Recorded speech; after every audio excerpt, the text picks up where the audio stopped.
First, we're just going to be writing an equation.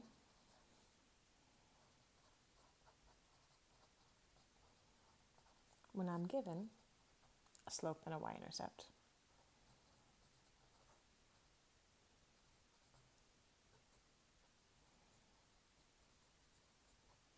So this one's going to be pretty straightforward. We know that when I write an equation, the slope is this number being multiplied by x,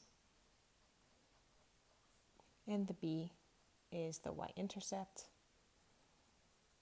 and that m always represents slope and the b always represents the y-intercept. And so let's just do a couple quick examples.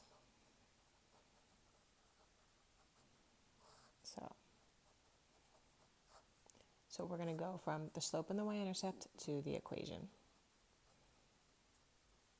Okay, now notice sometimes I'm given the y-intercept first, sometimes I'm given the slope first. When you're looking in the problem, just make sure you're careful about which one's which, right? It might say, give me an equation of a line with a y-intercept of this and a slope of this, or give me an equation of a line with a slope of this and a y-intercept of this. So just make sure you're paying attention. Let's say the y-intercept is -3 and the slope is 1/2. So I would just say, okay, y equals m x, and then instead of plus b, I would write -3. Notice I'm not writing plus -3, I'm writing it as -3. Okay, and then let's say, look here, the y-intercept was negative, it could also be positive. The slope could be negative, it could be a whole number, right? This equation would be y equals the slope times x plus the y-intercept. Okay, and then you just need to be careful in situations where, let's say the y-intercept is 0, right? That would be y equals slope times x. Now, there's an invisible plus 0 right here, but I don't write it.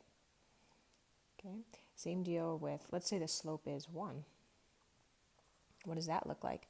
We don't write 1x minus 1, right? We don't write 1x, we just write x. This is 1x, so this invisible 1 is right here, and then there's the y-intercept.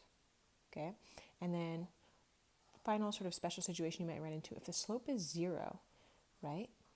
Look, I'm going to write what I want to write over here. I want to write this, 0x plus 4, but 0 times x is just 0, so I would just write this as y equals +4, like that. Go ahead and try these out.